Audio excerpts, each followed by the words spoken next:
Live from downtown Vancouver at the Vancouver Film School campus, it's time for EP Live. Hey, welcome to EPN. My name is Victor Lucas. This is my good buddy Bear Safi.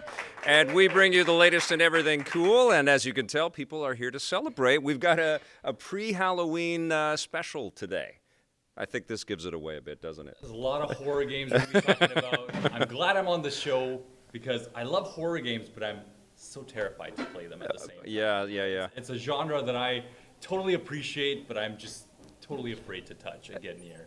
Yeah, and some of them are just merciless, and especially if you go into the VR world and you get, like, we're going to talk about some of those a little bit, but I always say it's unfair when you're playing a horror game in VR. I think so. Because the developers, you can feel, are just laughing at you. But that's later. We've got more fun stuff to do before we get to that, and you know what it starts with. It starts with our rundown, and today it's dedicated to a person named Mango Sentinel.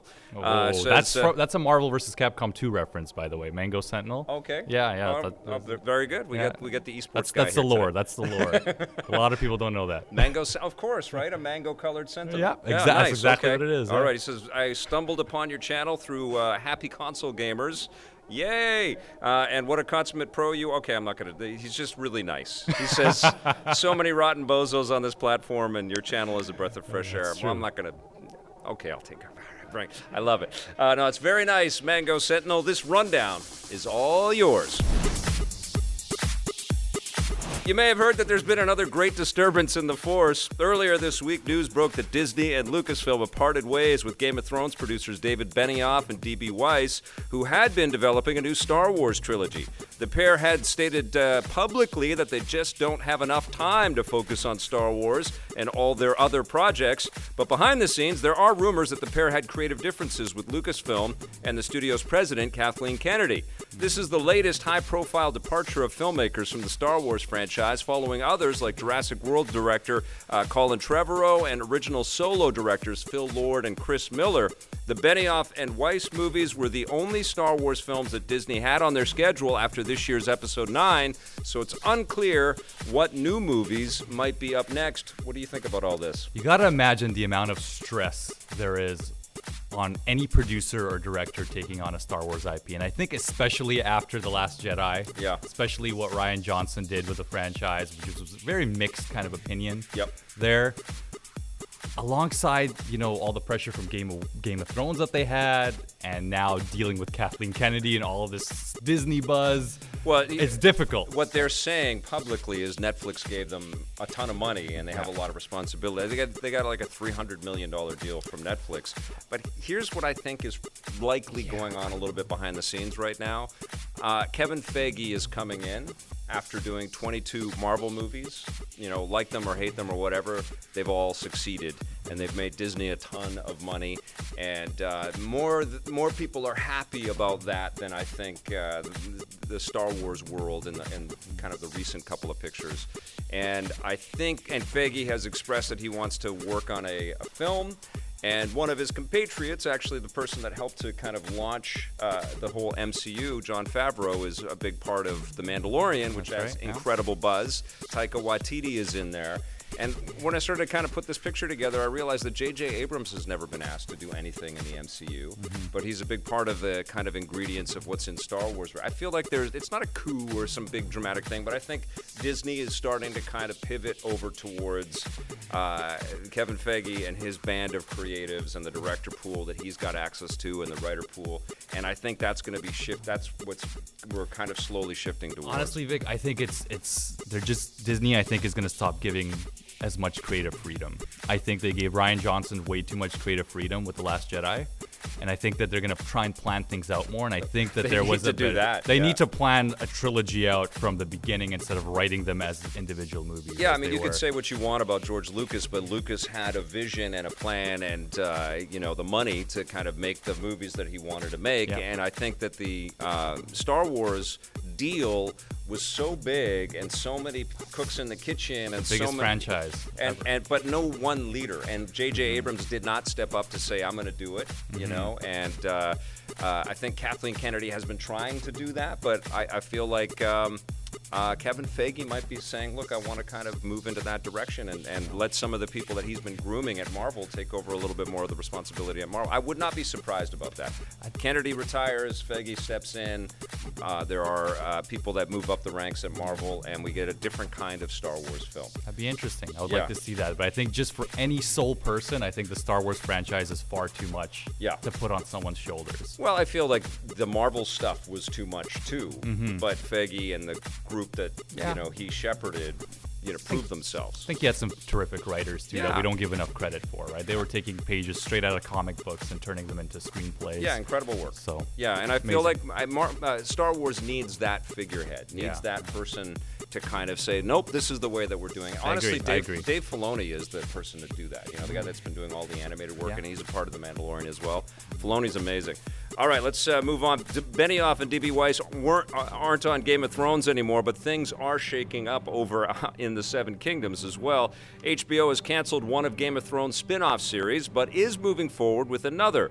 First up, they've canned the planned prequel series starring Naomi Watts, which had completed a pilot episode, but the network just wasn't satisfied, so they're not moving forward. However, they have given a straight-to-series order for a different prequel titled House of Dragons. It's based on the Game of Thrones companion book, Fire and Blood, and will explore the story of House Targaryen 300 years before the existing show. It's not coming to regular HBO, though. It will instead be available on their new streaming platform, HBO Max, which launches next year. Lots of HBO Max that we're going to get into, lots of news in that world. It's a bit difficult to kind of comment on why they canceled something, but it's such a high-profile thing. You got your big star with Naomi Watts in there, and you got to just imagine with all the producers there and the reception, that they got for the finale of Game of Thrones. Yes. Did you see it? I did see it. I loved it. So did I. I mean, I love the series. Yes. I do think they could have taken their time. Yeah. It was totally rushed. Yes. It was so clear. You don't have to be a film critic to know that.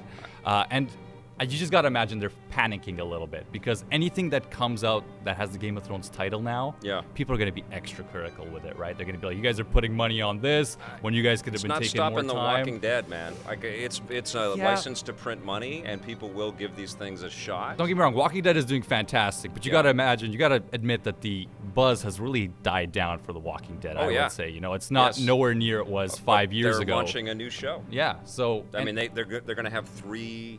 It's still, I think, the biggest show on cable. Yeah. And I think Game of Thrones is such a big juggernaut brand that, well, here's what I think. I think that if somebody says, look, we don't want your Naomi Watts series, cancel, there's got to be like 6 or 7 other streaming platforms. We'll take it. We'll do it, please. There'll be a complete bidding war for that. Amazon will take it if anything. But they can't because HBO has all the rights locked up, and they don't want anybody else going to any of that. It's amazing. I don't know, man. Like, there was definitely some bad buzz around the finale and that final season, and then the D.B. Weiss and Benioff just had this big panel where they revealed that they didn't know what they were doing half the time. I can talk for most fans and say I think majority of fans have just a little bit of a bad taste in their mouths after that. Like there was just such a build-up. There was 8 seasons over how many years. Yes. And it really, we were waiting for a lot of these characters to finally get to interact, for certain battles to finally happen. Trying not to spoil anything. It's so hard to end these things. It is. It's like everybody's disappointed with the ending. And people didn't like the Battlestar Galactica ending. They didn't like the Mass Effect ending. They didn't like Lost. Okay, well, Mass Effect's a whole other thing, and Lost is a whole other thing, Vic. Let's not. I can argue that those are just absolutely terrible. I'm opening endings. up some wounds here. This is sorry, Bear. This is a lot of time wasted. Yeah, it's hard, man. It's hard to end these things. What was the best ending, do you think, in a long-running series, whether it's a game or a? I liked Metal Gear Solid 4. What's that? Breaking Bad was pretty epic. Yeah. Okay. Star Trek: The Next Don't Generation. get Blake started about Star Trek now. All right, let's cut this off. I don't want to hear any more of this. He gets one Star Trek comment per show. That was it. That was it. He got the cut quota. him off, ladies and gentlemen. It's like a tip jar. Okay, we got that in there. Okay, that's awesome. It'll be interesting to see what happens with the Game of Thrones stuff. But it's such an epic brand. I'm excited. And you know what? Those creators, those content people that were steering that ship, they helped to make it that epic brand that we all pay attention to. Absolutely. Without their involvement, it wouldn't happen. But here is the thing: like this Netflix deal that they've done. Now we see if they've got the chops. Now we see how creative they really are. We have no idea what they're working on, but whatever they said no to Star Wars on, and however much rubble they left behind them with Game of Thrones, if this next stuff that they work on is awesome, we'll forgive and forget all that stuff. Yeah, I seriously think there's creative differences. I think there's no producer or writer out there that probably does not want to put their fingerprint on Star Wars. Yeah. I think they don't want to do it. No, I think they do want to. I Yes. think they would love to be a part of that enormous franchise because they all grew up with it. Yeah. So I think that there was something behind the scenes that we don't know. I don't know, man. about. I think there's a lot of fans of Rian Johnson, and they just watch the hate and the heat that he went through in Hollywood and say, I don't know if that's for me, man. I don't know if I could deal with that, Deal with all the nerds. You know who was an amazing professional with all of that was Ron Howard. Even as Solo was tanking, he was tweeting, well, I know it's not doing as well as everybody hoped, but this is the biggest opening I've ever had in my career. And, I think he landed a movie that was sort of half done for him. It's not a great movie, but he did an okay job. I feel like, as time goes on, too, with Solo, people are not giving it as much hate as some other pieces of media that I've seen. I feel like it's aging a little bit better than some other things, but it wasn't terrific. God, once you open that Star Wars can of worms, you just want to talk. Which we could seriously do. It's Halloween, man. We got to get to Halloween. Let's go. Okay. All right. Okay.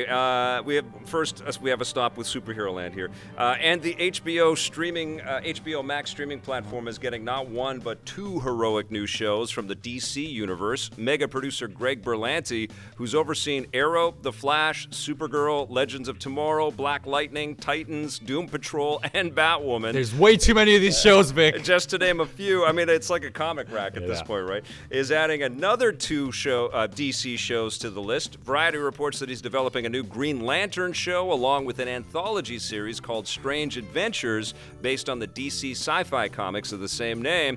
Both of the new shows are being developed for HBO Max, which falls under the same corporate umbrella as DC and their existing streaming platform, DC Universe. And honestly, that's what he's doing. He's making comic books. Yeah. He's making comic books in the binge-watching kind of mentality that we have now. It's not like just network TV where you get that one shot to keep the ratings. People want these evergreen collections of these characters. And the other side of this, too, is the merchandising and the con visits and all that stuff. Yeah. He's got a formula, and it's working. Yeah. No, it's clear with the amount of these shows, and a lot of them are shot here in Vancouver. Yep. That they have something going on that people are attracted to. There's apparently a Superman Lois Lane show in the works for the CW as well. Yeah, there's a lot of stuff. Close friends of mine are working on set right now on the big crossover they're doing. Yeah. And it's crazy that it's gotten to this point. It's been nearly, I think it's been 10 years now since Arrow first aired, right? Yeah, and it's winding down, and Batwoman just got picked up for the full 22-episode season, and hopefully that starts to improve. It's a very controversial show. Who's your pick for a Green Lantern? Who do you want to see play that role? I want, who's the John Diggle actor? What's his name? David Ramsey. I love him. Yeah. He's been constantly surprising in Arrow. He's somebody that you watch and it's kind of a throwaway, like he is the bodyguard type guy, but he's got a lot of depth to the character. And that's the thing that surprised me about Arrow, because it was such a star vehicle for Stephen Amell, and he took on the mantle and did all the work, and he did the stunts, and he looked great, but it became that supporting cast on the show that I didn't know if I was going to like him as much as I did. Yeah. That helped to flesh it out and make it a more interesting show, and Ramsey's one of them, and I think that would be a great gift to him, because I don't think it's him that's saying I don't want to do the show anymore. I think Stephen Amell is the guy that's saying I don't want to do this anymore. Because we all know Vic loved the 2011 Green Lantern movie. Was it 2011 that it came out? You know what? I showed my daughter parts of that. Why would you do that? Why would you? It was on Netflix, and we were scanning through all the icons, and she's like, "What's that one? But I want to watch that." And so I only showed her the good parts in the movie. There's no good parts in that movie, well, Vic. when he's being taught on Oa and Sinestro, unbelievable. Mark Strong is great in that. Poor Ruby's soul. But now she wants to watch it again. Oh my goodness. She thought, let's watch Green Lantern again. No. It's because I skipped all the cloud BS and all the a lot of the love story BS, and Taika Waititi's in that movie. He is in that movie. And That's right. He plays like wasted in that movie.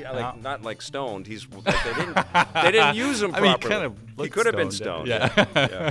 Yeah. No, there's a couple of cool shots, but it's directed by Martin Campbell, one of my favorite directors. He did Casino Royale. Like, that's my favorite Bond movie. Yeah, like Ryan and GoldenEye. Ryan Reynolds was in that film. Atonement. Yeah. It's just crazy. Yeah. Crazy what a time that was. That's. I know we're making a lot of people sad right now. Okay, after several years in retreat, it looks like the Call of Duty franchise is back in the fight. The latest game in the series, Modern Warfare, had the franchise's biggest launch in 6 years. Activision hasn't said specifically how many copies have been sold, but they claim that the game has sold more copies in its first 3 days than any other Call of Duty title this console generation, earning $600 million. They point out that that's more money than the opening weekends of big Hollywood movies, which might be why they're currently in the process of developing a big screen Call of Duty movie. They want to break some of those records too. As for Modern Warfare, expect the first DLC maps soon, and I just reviewed it. Have you played the game yet? No, I have not. You told me about children dying and it having a really dark gas intro, attacks. and I don't know. I just feel like they were just trying to make headlines in my mind, and they succeeded. What else do you do? You're on this rinse and repeat cycle as a developer. You go back into the fray, and you are dealing with But how ridiculous, many times? crazy headlines. Yes, I know. How many times could they go back? I seriously think that even the modern warfare kind of theme is going to start getting old because they're going to come back to it after 3 more games. $600 probably. million on the weekend. I think we're going on this for a little while longer. It's gonna continue for sure. They're doing just fine, but I think it's because all the old Call of Duty fans who were playing Modern Warfare 1, Modern Warfare 2, even the original Black Ops, I think they were getting kind of dried out with the series. Sure. And I think this was their passage. It would be awesome for them to go biannually, but it would be, but they won't do that. They won't do it. I mean, even Ubisoft's having a hard time doing that with Assassin's Creed. Yeah. And obviously those games sell well, but nowhere near as well as Call of Duty does. Yeah. Right. So. Yeah. I mean, a lot of people, they treat this as their sporting event, right? Mr. Esports, right? How did I become Mr. Esports on this show? You love all you're more esports than I am. Okay. All right. So, but there's a lot of people like it's a season pass to a sporting event, and then it's a way that they sort of connect with their friends. Mm-hmm. And the multiplayer is as tight as it's ever been. So if that's what your jam is, you're going to have a good time with it. The gunfight mode is amazing in the game. Yeah, I mean, I think there's a benefit to simplifying things too, right? I think before we were talking about how the game kind of just turned into Destiny, where people had abilities and people were ground pounding and doing these crazy, every class had a different insane ability. It didn't even feel like a Earth shooter. It felt like we did go to space in one of the games, right? Future Warfare, whatever it was. Yeah. So I think that there's a benefit to just kind of simplifying it, bringing it back to why people first started to play these games and growing upon that. I agree, and I think that all of us that are in, there's probably a lot of us that are kind of skeptical about it because we are tuned into this world and we pay attention to the news in the video game space, and thank you for watching, by the way. But we kind of zone out on this because we hear it all the time, but there's a lot of busy people out there.